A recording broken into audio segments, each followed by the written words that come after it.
Eu nunca contei isso pra ninguém, porque durante anos eu mesma não conseguia entender o que estava acontecendo comigo. Eu me olhava no espelho e não reconhecia mais quem eu era. Meu nome é Ana, tenho 34 anos e eu sobrevivi a algo que quase destruiu minha alma. Não foram os hematomas que me quebraram, foi o silêncio, foram as palavras, foi o vazio. Quando eu conheci o Rodrigo, eu tinha 24 anos e estava cheia de sonhos. Eu trabalhava numa pequena livraria, adorava ler poesia e tinha acabado de me formar em letras. Ele entrou na loja num sábado chuvoso, pediu indicação de um livro e sorriu para mim de um jeito que fez meu coração acelerar. Era bonito, charmoso, bem vestido. Conversamos por 2 horas. Ele parecia interessado de verdade. Em mim, nas minhas palavras, nos meus sonhos. 3 meses depois, estávamos namorando. 6 meses depois, ele me pediu em casamento. Eu disse sim, sem pensar 2 vezes. Achei que tinha encontrado o amor da minha vida. Achei que estava vivendo um conto de fadas. Mas contos de fadas não existem. E eu aprendi isso da pior forma possível. No começo, foi sutil. Tão sutil que eu nem percebi. Ele começou a comentar sobre minhas roupas. Você não acha que essa saia tá muito curta, amor? Não quero que outros homens olhem pra você do jeito errado. Eu achei fofo. Achei que era ciúme. Achei que era amor. Então comecei a usar roupas mais largas, mais comportadas. Ele sorria e dizia que eu estava linda. Eu me sentia amada. Depois vieram os comentários sobre minhas amigas. Aquela sua amiga Júlia não tem uma boa influência em você, sabia? Ela está sempre solteira, sempre de balada. Não quero que você vire como ela. Aos poucos, comecei a me afastar das minhas amigas. Recusei convites, parei de responder mensagens. Elas desistiram de mim e eu fiquei sozinha com ele. Então, foi a vez da minha família. Sua mãe te trata como criança, Ana. Você precisa crescer, se libertar. A gente é um casal agora, a gente se basta.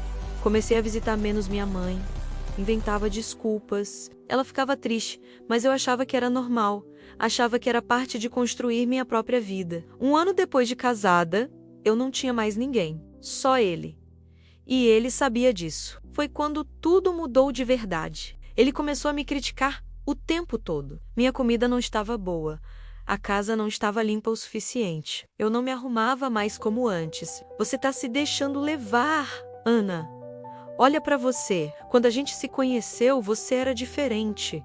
Eu olhava no espelho e não via nada de errado, mas comecei a acreditar nele. Comecei a me sentir feia, incompetente, insuficiente.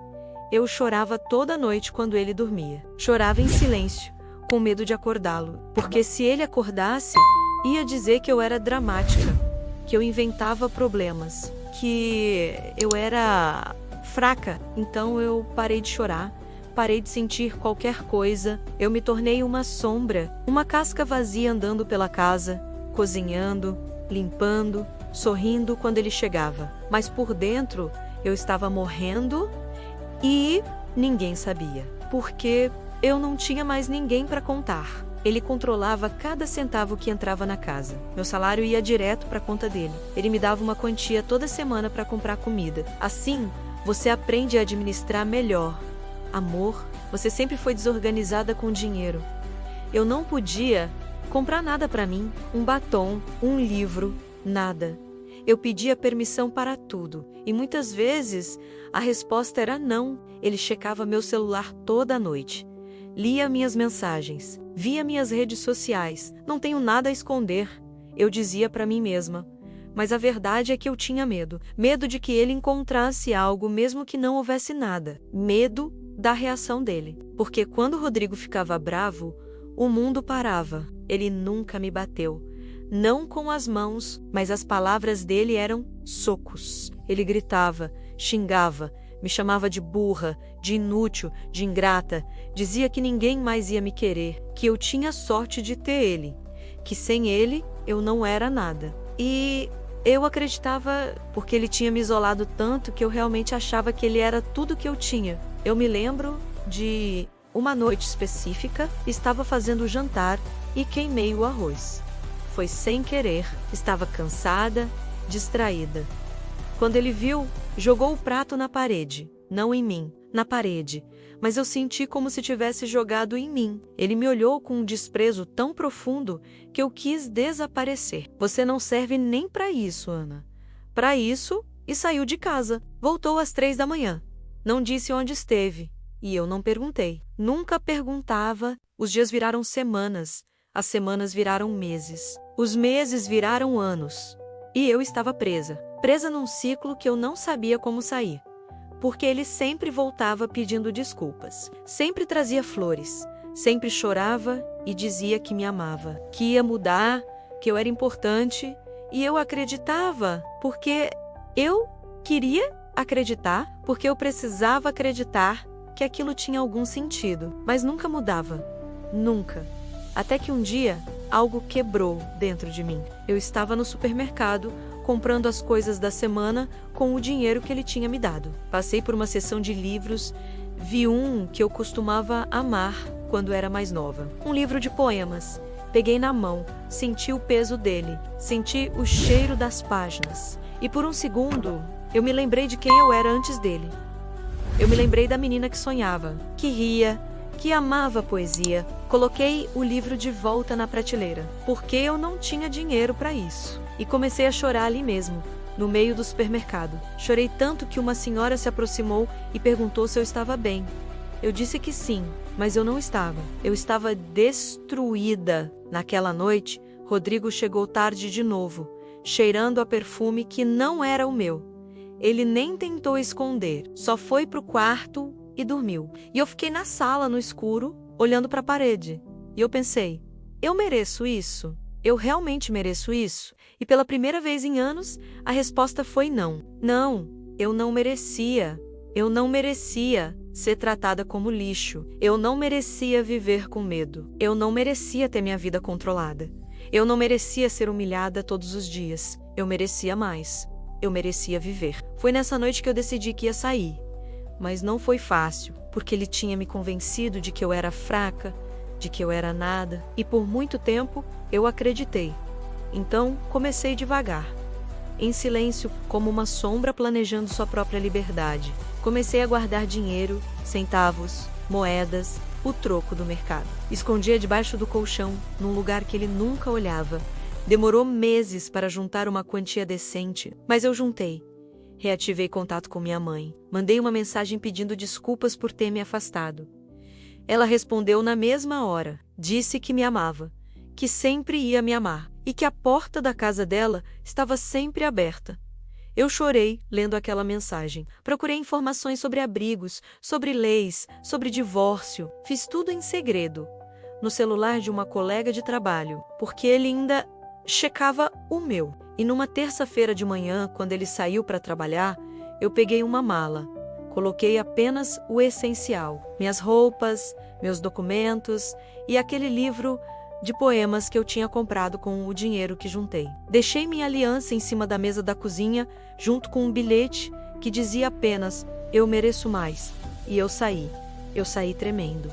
Eu saí com medo. Eu saí achando que ele ia me encontrar, ia me trazer de volta, ia me destruir. Mas eu saí, porque ficar ia me matar. E eu escolhi viver, fui para a casa da minha mãe. Ela me abraçou e chorou comigo. Não fez perguntas, só me abraçou. E naquele abraço, eu me senti em casa pela primeira vez em anos. Rodrigo tentou me contatar. Ligou, mandou mensagens, apareceu na casa da minha mãe. Disse que ia mudar, que me amava, que eu estava cometendo um erro, mas eu não voltei. Bloqueei o número dele. Pedi uma medida protetiva e segui em frente. Os primeiros meses foram horríveis. Eu tinha crises de ansiedade, pesadelos. Acordava no meio da noite achando que ele estava lá. Comecei a fazer terapia. E aos poucos, muito devagar, eu comecei a me reconstruir. Voltei a trabalhar na livraria. Reencontrei minhas amigas. Pedi desculpas por ter desaparecido. Elas me abraçaram e disseram que nunca tinham desistido de mim. Comecei a estudar de novo, fiz um curso de gestão. Depois, outro de empreendedorismo. 2 anos depois de sair daquela casa, eu abri minha própria livraria. Pequena, aconchegante, cheia de poesia e histórias de mulheres fortes. Dei o nome de Recomeço, porque era isso que eu estava fazendo. Recomeçando, renascendo. Hoje, 5 anos depois, eu olho para trás e não reconheço mais aquela mulher quebrada que eu era. Eu me tornei forte. Eu me tornei livre. Eu me tornei minha própria salvação. Rodrigo, eu ouvi dizer que ele casou de novo e eu sinto pena da mulher que está com ele agora, mas eu não posso salvá-la. Cada uma precisa encontrar sua própria força. Cada uma precisa escolher a própria liberdade. Minha vingança não foi destruí-lo. Minha vingança foi me reconstruir. Minha vingança foi provar para mim mesma que eu era mais forte do que tudo o que ele disse que eu era. Minha vingança foi viver.